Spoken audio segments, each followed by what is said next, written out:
And yay, I made it on. Sometimes it's a little bumpy with me, but here I am.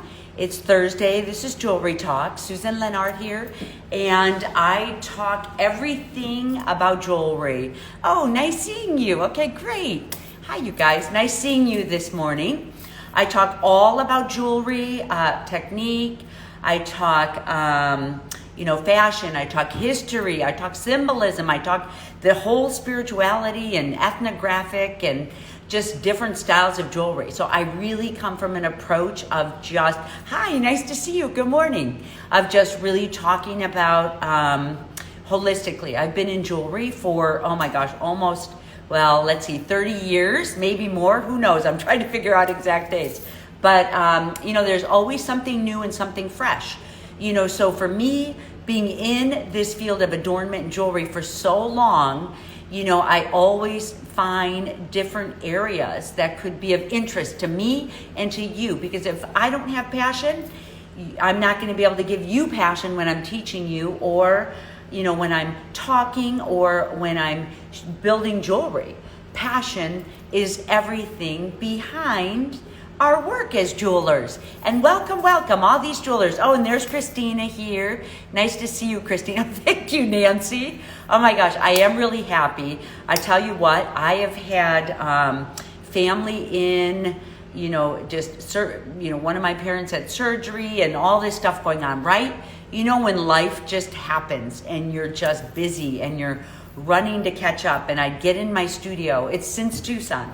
I'd get in my studio and I would, I want to photograph all these beautiful materials. I couldn't wait to get at building with some of these materials that I brought back from Tucson. I'm super excited about it. I have some gorgeous druzy that I'm really excited about. And here's that Kingman turquoise that I love. This is aquamarine, and oh my gosh, I bought so much Kona shell out there. It was really fun. So I'm kind of breathing since everything. Brooke is on. My daughter's on. Oh my God. Nice to see you, Brooke. Say hi to everybody. So this is Jewelry Talk, and I'm here talking about a lot of things. And today I wanted to address the subject of symbolism again. So I think it'd be really good. I actually was doing a little bit of research this morning in the book of symbols. I don't think a lot of times you don't necessarily have to study all of this. A lot of this is intuitive and it comes to you intuitively. So, it's really interesting. It's, a thing of finding your shapes. I want to tell you guys, when I came into work yesterday, I talked about how, hi Matt, there's Matt on here. Yeah, nice to see you, Matt. Matt just had a show this weekend. So I'm here in the Screw Factory. I have my studio here, and we don't have to wear masks. It's the first day we're not wearing masks. So it's kind of exciting. One of the things with my own symbolism, and then I want to talk a little bit about symbolism, is with my parents were in. My dad was in this weekend, and I don't know, I think I told you guys that I'm Polish. That's my background. I'm half Polish, Croatian, and Irish. And I'm always about, using your culture, your own culture in your work, because it's part of you. It really is part of you. I've done so much studies on different cultures, and it's important to me when I, when I list a piece that this is Moroccan influenced or this is Algerian influenced. Like this ring right here that everybody loves is so Algerian influenced. Just the pattern, the shape, the noise, the movement. There's a lot of dance back historically in culture. So you would really have, any chance you can to movement, you'd have it. And that's one of my mojos too. It's like, I love the five senses with jewelry. Yay, see, Polish, half Polish. Nice to see that, Nancy. Well, it's interesting because my last name is Lenart. We had suspected it was Lenartsky, but it actually isn't. So one of the things my dad brought back for me, which I was super excited to get, this actually is the Lenart. This is our symbolism from our last name. And the reason I was so excited is, one, look at the jewelry in his mouth. I guess I was destined to be a jeweler, right?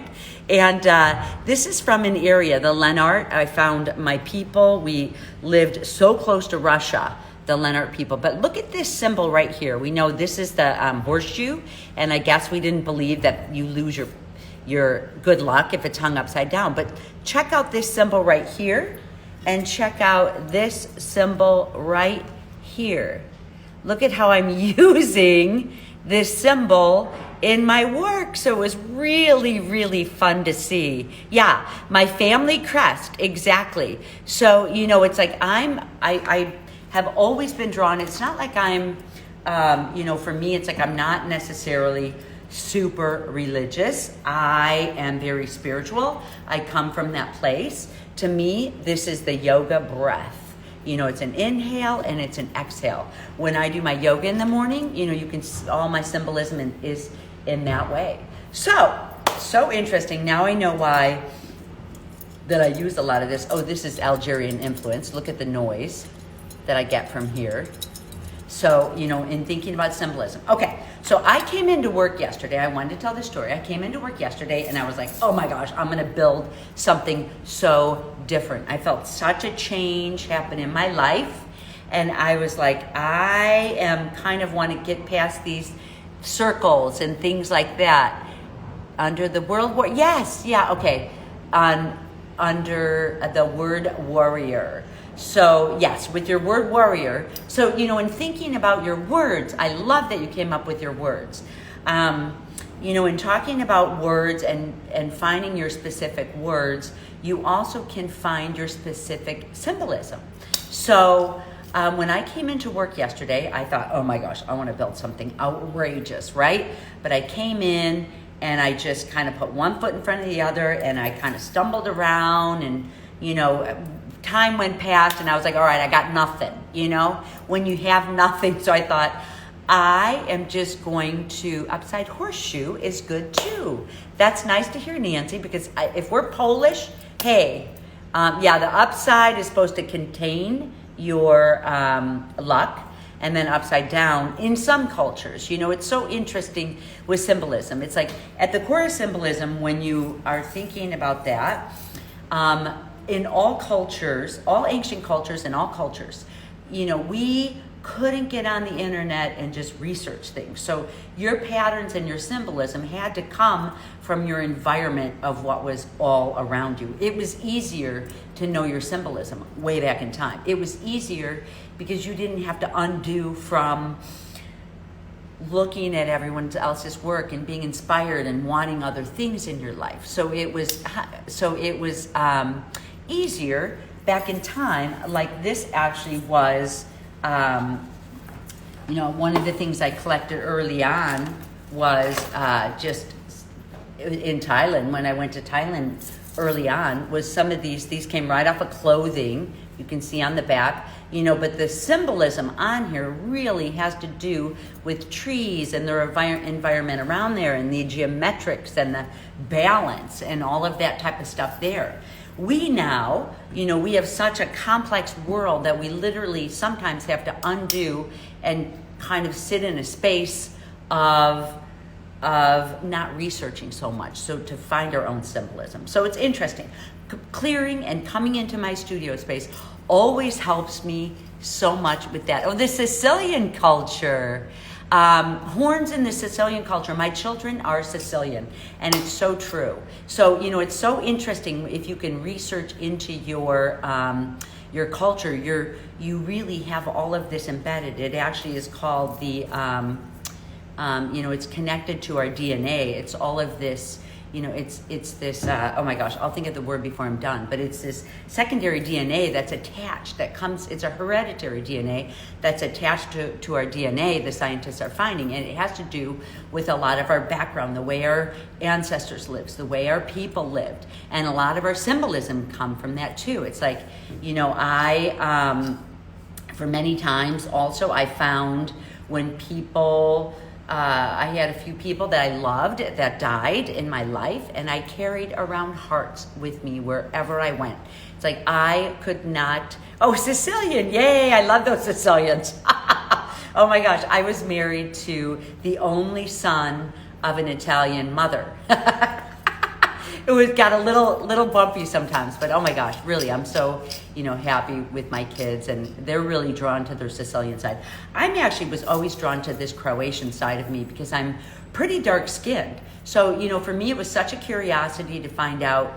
I'm Irish, Polish, and Croatian. So I was like, the only way this dark skin could have came in was from Croatia. So I always did a lot of research. I did a lot of ancestral work and research with the Croatian side. So, I really had a lot of the symbolism and this. So with my father, who is all Polish, and my ancestors came from Poland, it's kind of refreshing for me to research this Polish side. And I was so Croatian. Do you love it? Oh my gosh, Slavic. And it was so surprising to me, I feel like, because I never necessarily connected with this Polish side of me. So it was so surprising to find such symbolism that was so tied into the Polish side. So here I am, operating and living my life using symbolism. So it always is good to do that type of research and check into your ancestry. An animal horn symbolizes the devil. Yes, so it became a talisman against evil. I love that. There's such interesting talisman all over the world. So that makes a lot of sense. It's actually protecting you. The evil eye in Greece. Oh my gosh, all over homes, it's these blue eyes, and you put them on your doors, you wear them on your body, so you can divert any kind of spells or anything that come from this area. If you look into any history, European history, African history, Chinese history, a lot of the history stems, and religions and spirituality stem from like the devil, but getting protecting yourself from spells, almost that whole thing of really protecting yourself. And it's so interesting because the whole European culture, just as much comes from that. Quartz metal, okay.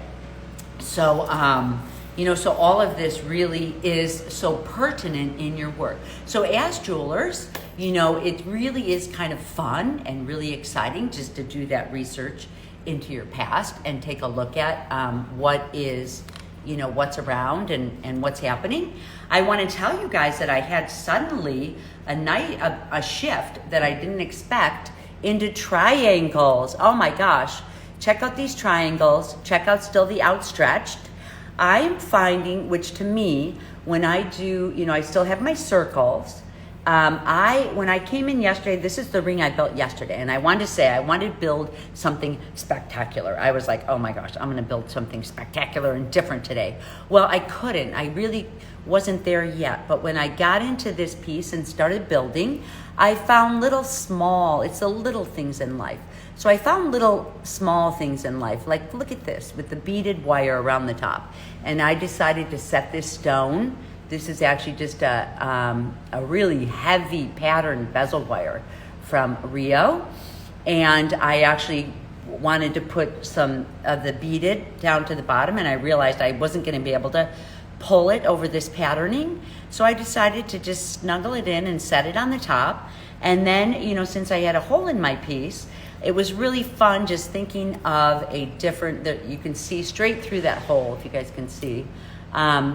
It was really fun thinking of a different type of attachment that went back to my book called Making Connections, which is a tube rivet. So I soldered down a tube rivet and just solved a different problem. It was really fun, with that technique. So, sometimes you just find things like that. So in your symbolism, in your shapes, I talk about a clearing that you do at the beginning of your stepping up to the plate. And I'm just getting here a little bit late today. I had some yoga. It's a pretty chilly day out here today, so I wanted to get a little bit of fresh air. And I'm stepping up to my plate, and I have, because I did this piece yesterday, I have kind of an exciting idea that I'm working on today, that I'm really looking forward to, and it's with the druzy. If you see, I'm using a lot of druzy in my work. It's just so beautiful, and it hits the light just beautiful, and the conus, and the, with the gems, they just really all do well together. So it's matching things. Your colors are your symbolism. Your shapes are your symbolism. I've done circles for so long that are holistic. So if you're drawn to circles, know that circles are holistic. You're balanced, you're whole, you're happy. You know, that's kind of what circles are about. It's just holistically being centered. So I guess you're always working towards the circle shape, right, guys? Yes. Oh, thank you, Kathy.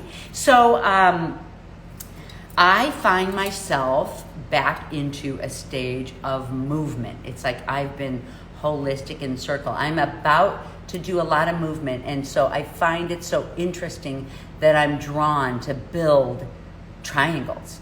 These literally are shapes like arrow shapes. Either way you look at it, they're arrow shapes.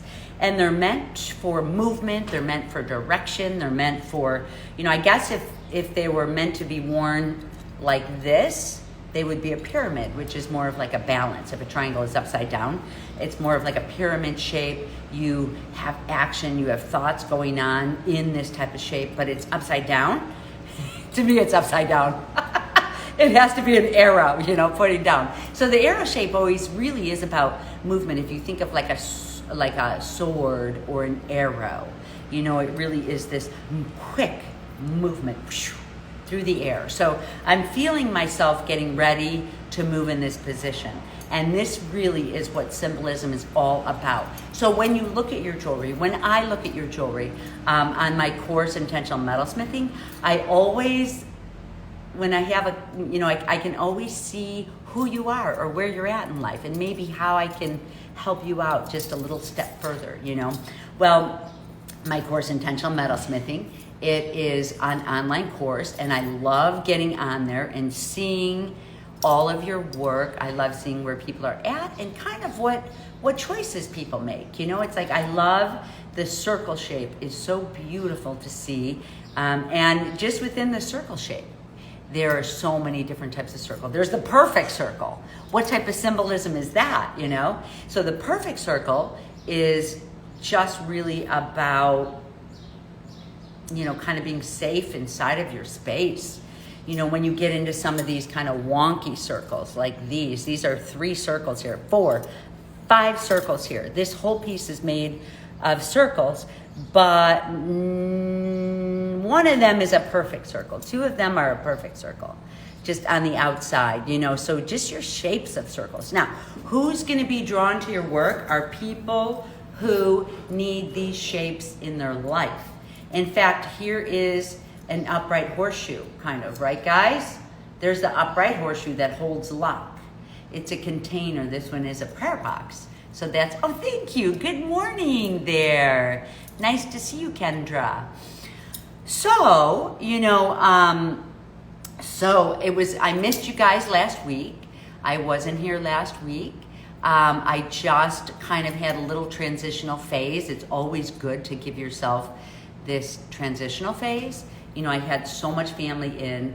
This was a lot of card playing, and the Polish side of my family came in. So it was nice, but it's always nice, the inhales and the exhales and the balance in life. And, you know, so for me, it's like I kind of spent more time talking and visiting. And, you know, then again in my life, I can get back into my studio. That allows me more alone time. So when I get back in my studio, it feels so good to create and be by myself for a little bit, right? I used to get that balance when I would teach. I'd go out and teach, and I would see so many people in one weekend, like, whoo, you know, and then I'd come back in and to my studio and really could have some nice, quiet time to work on, you know, just a lot of different ideas and things like that. So that's always nice. Okay, let's see if I can get this in. I've got a light right in my eyes. So you guys have been busy in the Facebook group. I love that. I want to share with you guys a couple of my pieces that I have on my plate. Isn't it always nice to see little containers of things? Oh my gosh. These actually were so expensive. I don't have any. I just wanted to show you guys these. It's in this ring here. This is actually a fossilized ammonite, and I got a little pile of that from Let me find my ring that I did with this. Do I have it on? Oh, I have it on. I used a little bit. See that red piece here? You know, I kind of built this whole piece with that ammonite and shell. So, you know, shell completely, but fossilized shell really represents, I did a whole talk, I think two times ago, all about shells and conus shells, and they were the original source of jewelry and money and all of that. And can you imagine, these are all the druzy stones that are found inside of, you know, just encapsulated inside. And they've, you know, I did another talk a little bit farther back on druzy. And, you know, it's just so interesting to hear how the stones are formed, at least for me. I have, you guys will get to see, I have a lot of this beautiful druzy coming up on my site this Friday. I'm not going to talk too much about the sale, but I do have a lot of druzy coming up. For me, when I looked at my 3 pieces that I did together, I thought, oh my gosh, Susan, you're circusy again. It just reminds me a little circusy again, you know? So it's interesting. It's like a circus type of a colorful style maybe is happier, entertaining, you know, ready to get out there and go. So that's what I'm feeling like with my work. So how you guys doing, Geode Heaven? Yes. How you guys doing with your work? There were so many people that actually, you know, worked with this smaller turquoise. I love this smaller turquoise because I can just give little highlights of it in building, you know, so it's kind of nice there. Here's another, I'll show you guys another plate. This one's a little scarce, but I love the colors on here. These are some of my Tucson finds. Tools. You know, I almost did a talk on symbolism today and talking about tools, but I thought I would just show you guys a few of the objects that I'm excited about working with. You know, oh my gosh, just the materials, the texture. I'm trained as an artist, so it's like for me, I just love textures, different textures. So that's kind of fun. I love the sound the jewelry makes with the movement. Oh, me too. I love it. And I really do love wearing this ring. I'm going to do a series of rings like this. And, you know, really, I love it too. This one I decided to put, you know, it was just crying. It was just crying for a little bit of movement there. You know what I mean? So I love it. Yes. Give me movement. Give me sound. Give me smell. Give me visual. You know, audio, visual, smelling. We don't want to taste, but, you know, all of it. It's like as many of your senses as I can find in my work. You know, I certainly will try to put those in. It's what Morocco is all about. It's what our jewelry is all about. This is what makes me happy, you know. So our symbolism is all there. Hello, nice to see you guys. Good morning. I am laughing. I need to get back into the studio, but the weather has been too beautiful to stay indoors. It's so true. I love the winter. Let yourself go. You know, always follow your heart. No jewelry in tomorrow's update. There's more stones. So in tomorrow's update, I'm going to have a lot of the druzy, you know, all kinds of druzy. I have more of the kingman. I have conus. I have, you know, just a lot of different things. So tomorrow is just stones. But if you're looking for something new, come on and pop over. You know, I have a lot of interesting things like that. My next jewelry sale will be June 23rd or something like that. But I'm getting accumulating. So check out. Oh yeah, there she goes. Using the dies and the shot plate. Oh, I have a lot more of the tools going in. I don't want to talk too much about, you know, the shop update tomorrow, but I do have a lot more tools going in. So check out my IGTV. I show really how to use these bigger ones to create, you know, like this. Look at the piece I'm using on top, the symbolism here. That's created from these pieces. This is created from those pieces. You know, I really love just finding ways to use all of these pieces. So she put the link on there, so you're welcome to go take a look. It's a little bit of a technique base there. You know, I'm always trying to throw in technique when I can for you guys as you're enjoying the course. And oh yeah, here's a lot of the symbolism that I use here. This is, it's a little freebie that I have. You guys are welcome to go check it out. It's really how to make all these dies and symbolism for your work like this. This is actually a hollow form. This is a hollow form. These are from the die plates, hollow forms, which, oh my gosh, hollow forms are just a beautiful way to be able to fill with, you know, your intentions and all of that. So yeah, there's the next jewelry sale. It's a 26. So these are actually made from the shop plates. So I actually put together a film. I love using them. I just put it out there for the public to use. This one actually is shed moose antler. That's a hollow form. It's nice and light. Usually I have this one on. I love building, you know, with pieces like this, power and strength. You know, think about that. And I guess maybe it could be partially to ward off the evil eye, right? Something like that, yeah. Christina put the link up there for the technique-based film that I did on creating these dies. Tomorrow you'll be able to get more. I loaded up a whole bunch more of beautiful patterning in the dies like these. So those will be on the site tomorrow. And she put the link up there on a how-to. But yes, you're right, it's hard. If you're here in the East and you have gotten through the winter, you really just need to spend, you know, this kind of time out enjoying yourself in the weather. It's so true. We've been cooped up. I love, so Christina put this up here now. I love winter. You know, I think there's some people that don't like winter. As an artist, winter is super nice because you feel amazing just coming in and being in your studio, and I do. You know, I really love using my time in this way in the wintertime, reading and any of this type of stuff. And we have a little stint of cold weather. So I try to get in and do my work. Remember, if you put a goal of going into your studio 3 times a week, which, you know, that's really how you build your,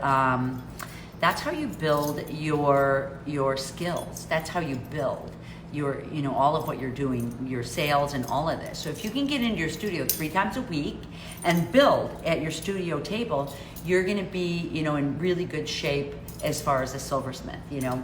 Today we've got like a 50-degree day, and then I have a couple more days. If it's a weekend and it's chilly at this time of year, like Saturday will be kind of chilly, I'm gonna come in, you know, and then I'll take Sunday and I'll just relax and enjoy myself on Sunday, go out to the beach. We have Lake Erie here, and I love to hopping on my bike and going out to the beach and maybe hanging with my friends and doing a dinner. So that's always good. You know, you always need that balance. So don't feel bad about not being in your studio when the weather is so nice like this. Believe me, it's going to change again, right?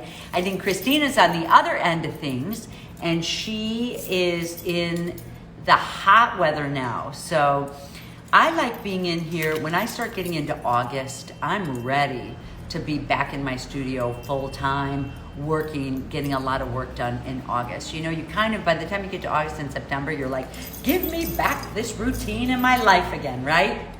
So, yes. So, yes, if anyone has any questions about the techniques today, 3 times a week is a good, oh, it's hot there in Florida. So you want to sit in the air conditioning in your studio, right? That's always good to do. You have nicer weather. Some people have nicer weather in the winter. We have nicer weather in the summer. Okay, so Christina just has 80, not too bad yet. Yeah, and us, you know, I have 50 today, but when we get hot weather, it is humid. And my studio space, I am in an old factory building that I love. I've got 1,100 square feet, and in the summertime, it gets hot, you know. So I think when I filmed some of Intentional Metalsmithing, there was a 95-degree day that was hot. This year I'm prepared for it in a couple ways. I have a really big fan, and I'm in Cleveland, Ohio. So I'm in, this is considered the Midwest. I grew up in Chicago, so I'm a Midwest thinker. To me, the way people think in Ohio feels more like the East Coast. But here people say no. You know, people, they know each other by last name. They know each other by, families, last names, which feels more like East Coast to me, you know. In Chicago, it's like, oh my gosh, you were just a number. We had a little neighborhood, but, you know, it was such a big, it was so big that, just saying, okay. So yes, you know, it was so big. So, So anyway, for your symbolism in your work, get out into the world, breathe the fresh air, look around at your shapes, your materials that you use. Okay, let's see, I have a question. How do I get wet penny smell out of a hollow form? Having a hard time with that. My jewelry is pretty, but okay. So it smells like a wet penny, and that's probably from the pickle, which isn't good. So you drill a hole in your hollow form. You know, that's always something that we have to have in our hollow form somewhere. I started putting some of my holes on the side, just because when you put them on top, they just blow right out the top like a blow, right? And then you've got pickle everywhere, and you have to start from the beginning. So the good thing to do is when your piece is, you know, you can take it out of the pickle, and then you really want to make sure you plunge it into water and get all of that water out of there. You can heat it again, you can dry it, but you really want to make sure you get the pickle out of the inside of the hollow form. That is that wet penny smell. I know what you mean. And it really is, it's a corrosive inside there. So, you know, if the pickle stays, even when it's dry, it's kind of corroding that inside away, and your metal will not last as long as you want it to. The way you also can tell is if you've ever come back into your jewelry after a little bit and you see kind of a blue oxidizing type of thing on here, you want to make sure that you go back in and remove that. You know, with these pieces, I'm touching them enough, they're around, that I can just kind of, you know, get the shine put on here. Your hands have these oils in there that seal them up. So, you know, these are pretty much sealed. I wear my bracelets every day. They have a beautiful seal on them just from me touching them, from them being next to the oils in my body. I mean, kind of crazy to think about back in time, you know, when people were doing their silver work, like even in the 60s and 70s, you know, instead of putting a bobbing compound or a polisher on there, you just would take some oil from the side of your nose and shine your piece up. You know, kind of crazy thinking of it that way. But, you know, I did a talk last week on kind of these ancient torches and ancient process that people used to do their silversmithing, or I guess 2 weeks ago. And, you know, in that case, you're doing the same thing as you're using, you know, people used to, you know, you're using the side of your oils on your face to oil your pieces to make them shiny. You're using, I used to teach a class in patinas, and you sometimes, you know, I talked about at different times, people would take, back in time, take cow manure or cow urine and use it as bleaches for their clothing, and it would turn patinas onto things. Not that people wanted patinas back then. This is kind of like in the 60s came this big surgence of like spoons and fork jewelry and, you know, patina jewelry and things that were expressive and in art form, you know, and it's coming back into this way again, such an art form for everything. I found it harder to create during this pandemic year, especially since I'm not able to go out to art shows. Oh yeah, you know what? Okay, so, yay! The shows are opening. I was just talking to Matt, who is my buddy here, and he went out and did an art show again. And, you know, during the pandemic, I was always like, hey, you guys, get ready, because the world's going to open up again, and the world has been missing art. So be ready.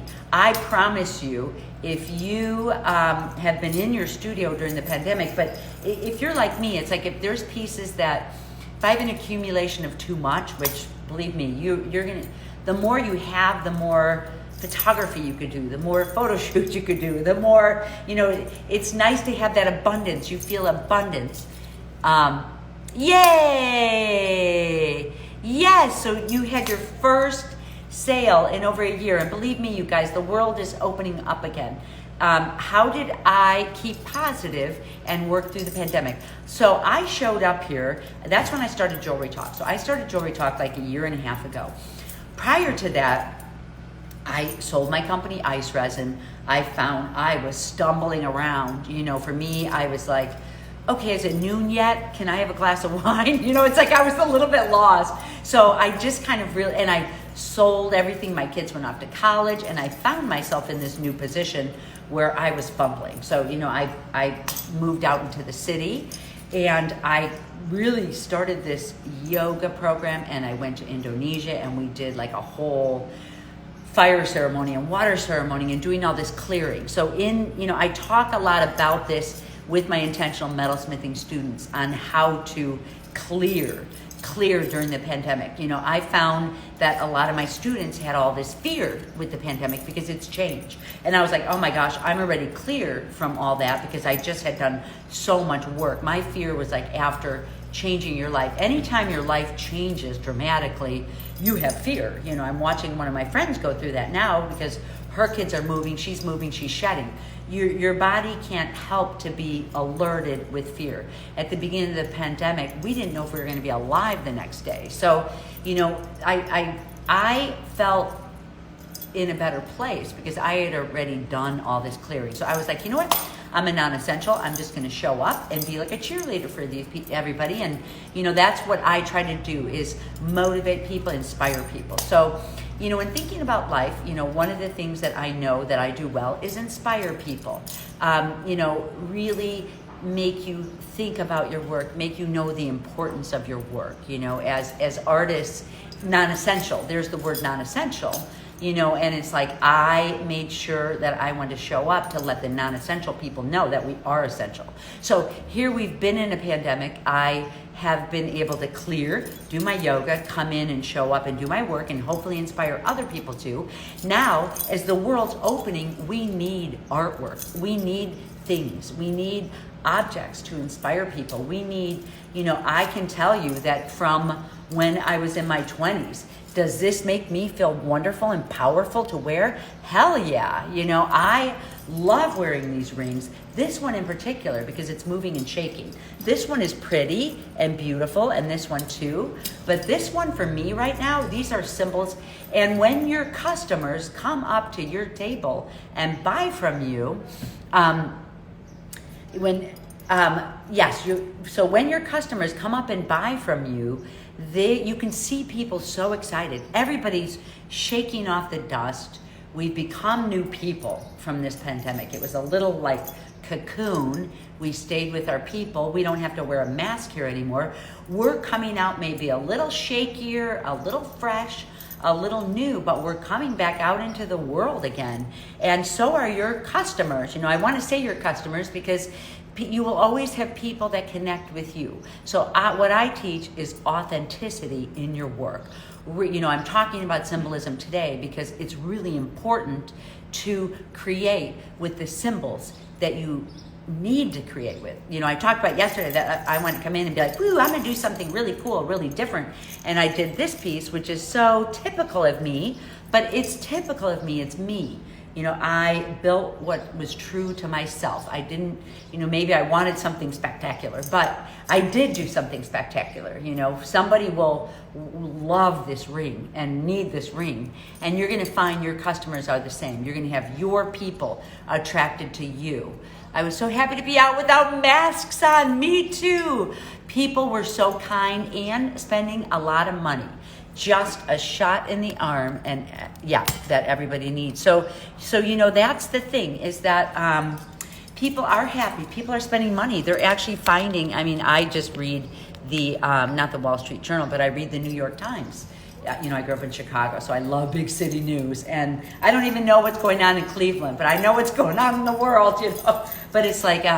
We're in a good place. We're in a really good place financially. Not everybody, of course, but our economy in general. Anytime there is a pandemic, when you read, or a pandemic, anytime that there's a hardship, the world comes out in a big way. So be ready. I want to be ready. I love fashion.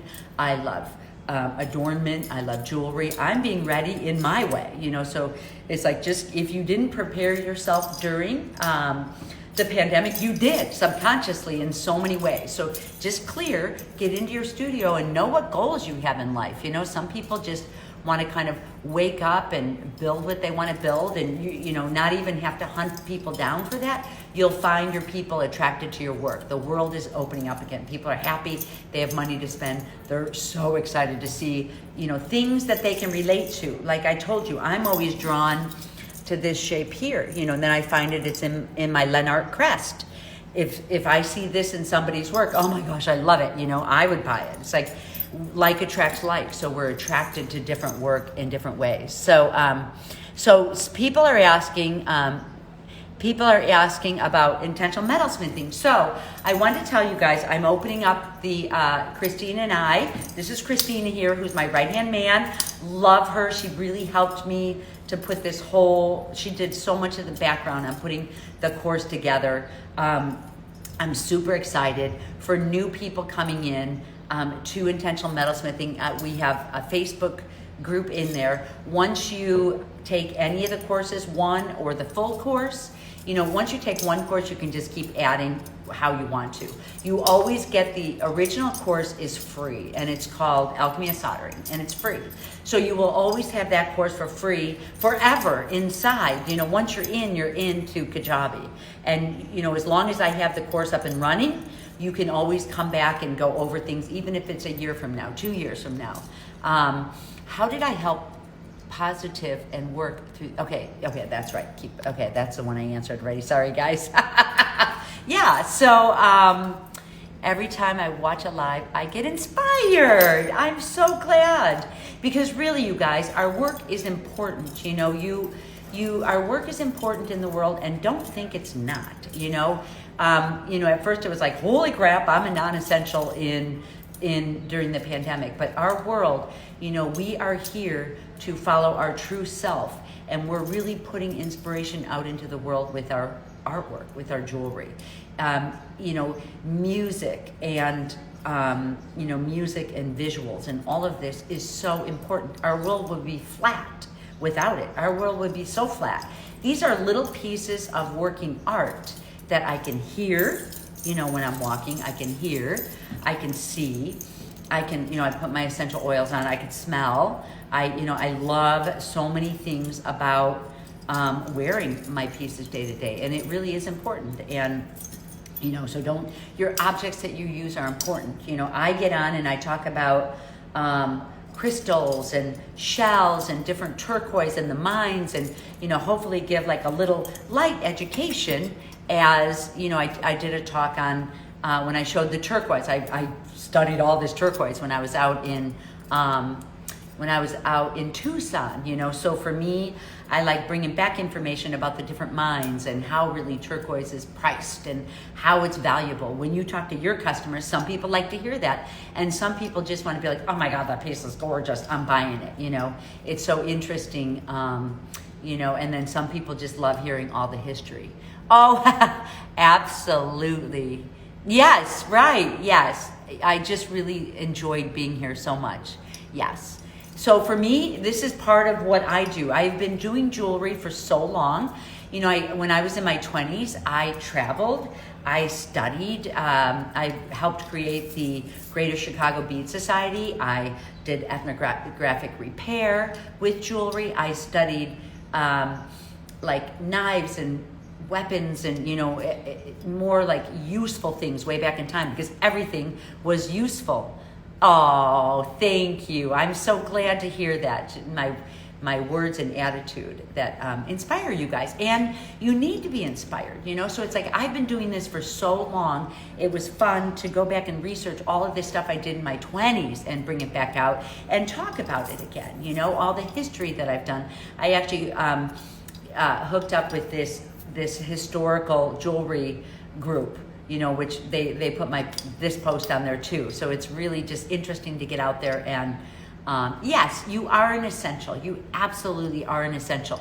I studied art at Southern Illinois University and the Art Institute of Chicago. And one of the things when you're being trained as an artist is you learn that your work is important in the world. It really is. Like we go to art museums, and it's really, this is really important. Look at architecture. Look at, jewelry is more the craft side of things, but we are making it an art form. We're blending art and craft together. But jewelry, because it's useful, is part of the craft society. So when I used to do American Craft Society, it was jewelry, you know.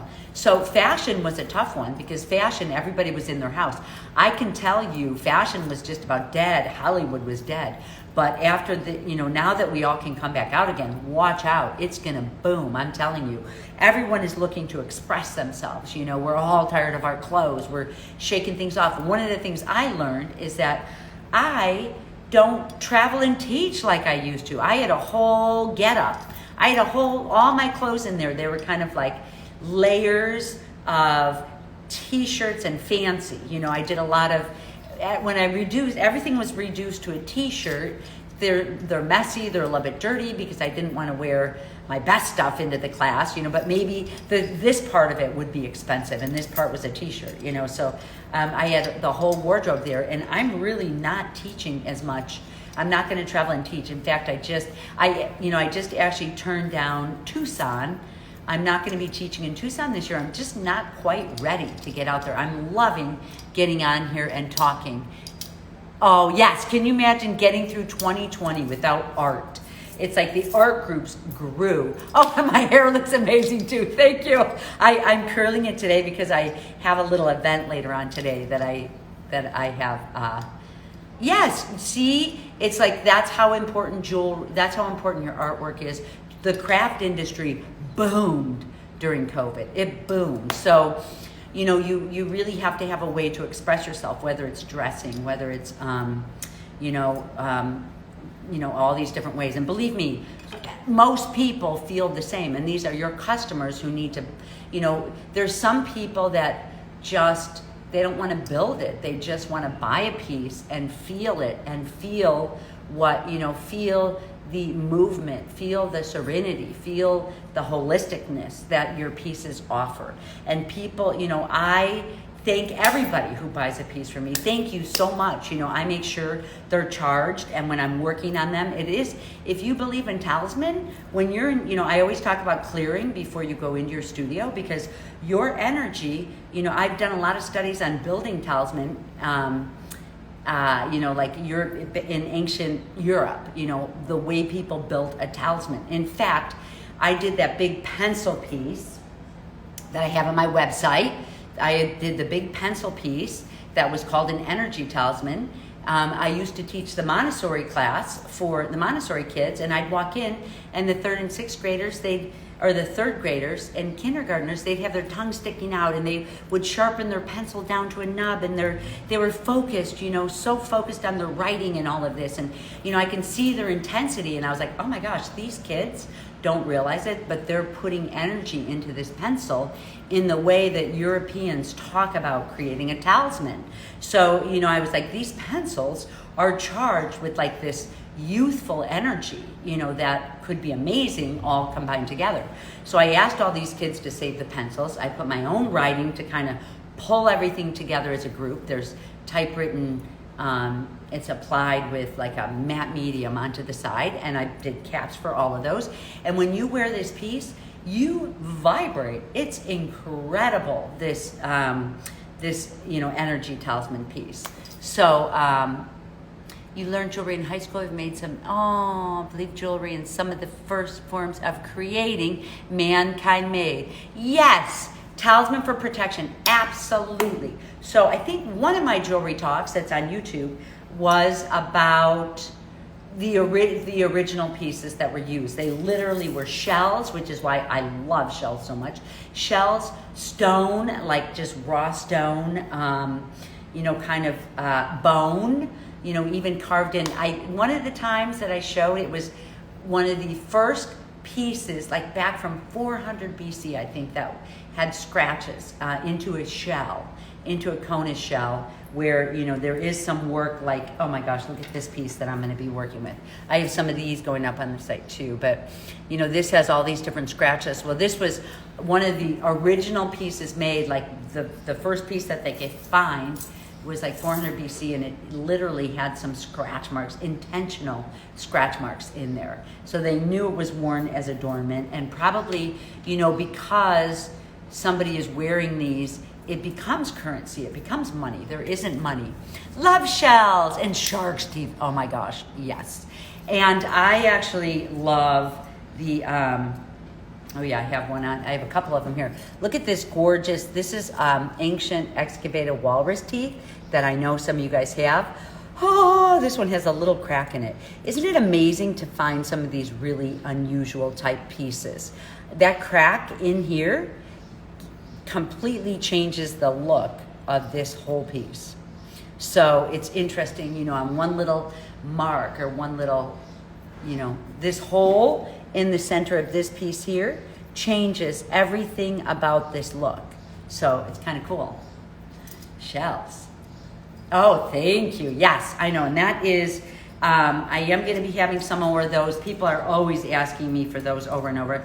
I use them in all my work everywhere. So even on here, there's a little hollow form, a gem. Here's some scratchings on here, cut out. You know, it's just like in a way to express your symbolism. You know, I wear my pieces. This one I actually was getting ready for movement. If you could see, I just cut it out with the jeweler's saw. There's little arrows in this piece. Love those arrows, you know. Movement, baby, movement.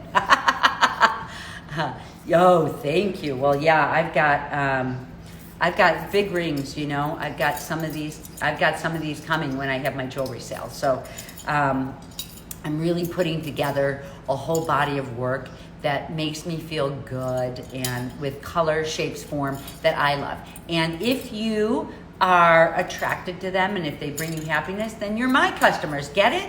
And when you're built, you know, then you keep it. For me, it's like if I love something or if I'm super inspired, I love just buying a piece. Even if I don't wear it, I'll put it like on, you know, I think for me, the joy is just kind of leaving these pieces sit where I walk in and I can't wait to see them, you know, and setting them up in ways that they're balanced together. Like, see how these two pieces could look gorgeous balanced together like that, you know, one upside down, one right side.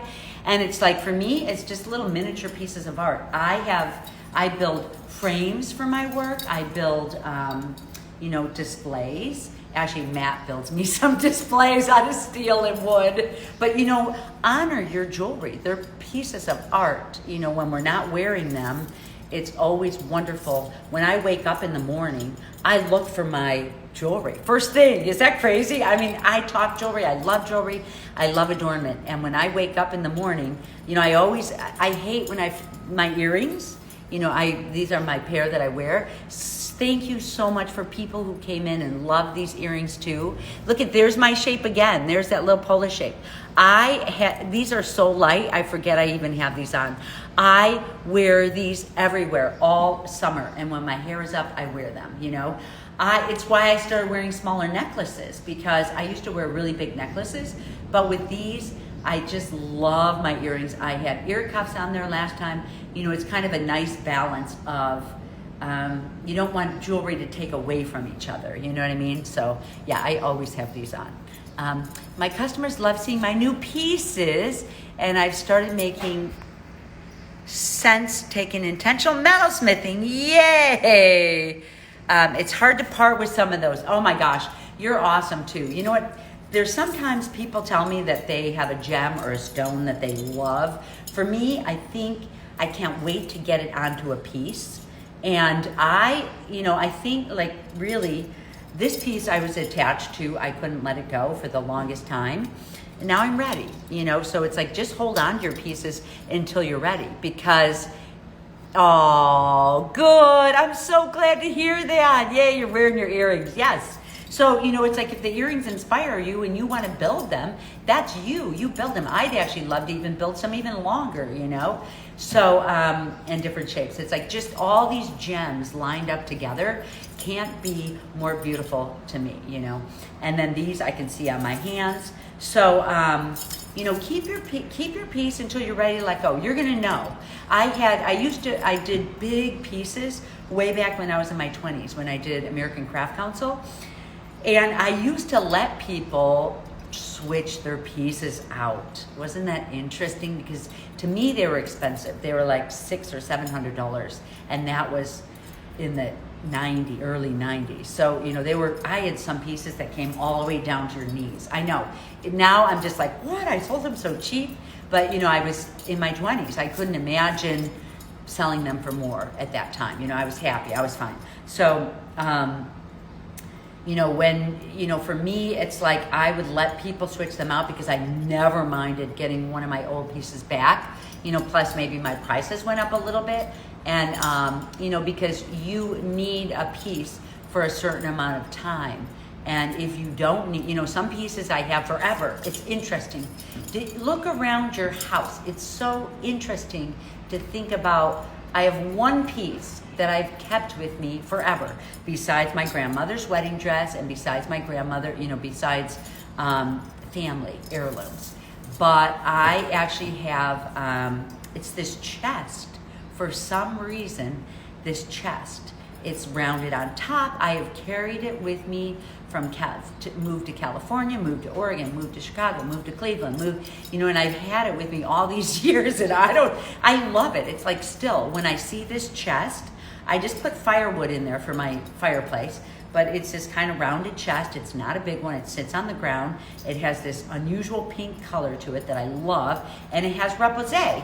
So it has all this repoussé work in there, kind of this, like these dies that I'm showing you. It has a lot of these dies in there. So maybe, that's what it is. So, and that piece I've carried with me forever, and it has beautiful filigree on there. So take a look in your, if you're wondering like, what are your symbolism, you're going to be able to find your symbolism, but take a look at what you have endlessly, what you love in your house and you've had all this time, hunt it down, take a look at the patterns, and you're going to get closer and closer to really who you are and what your own work is. Does that make sense? All about the symbolism, baby, and colors and shape and form.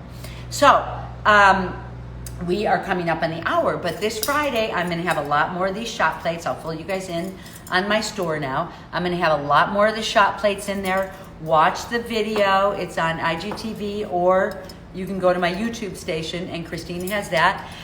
You guys, right now, you're welcome. If anybody's in my intentional metalsmithing and you want to take more courses, those are open.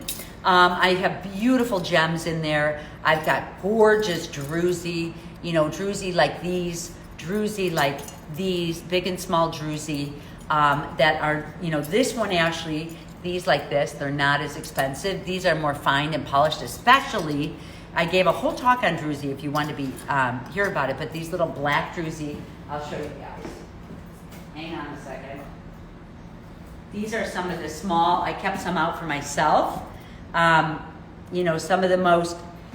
Some of the most valuable druzy are these little black ones like these, and I actually was able to find a whole bunch of these, these gorgeous shapes like these that you could use in arrow shapes in your work, like these, different colors. So these black ones actually are the most valuable of the druzy, and I gave a whole talk on druzy.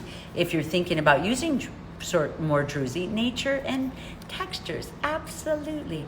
There's going to be more mastodon bone and shell. Every Friday, I'm updating with new pieces. So you guys are welcome. Every Friday, I'm just going to have new pieces on there.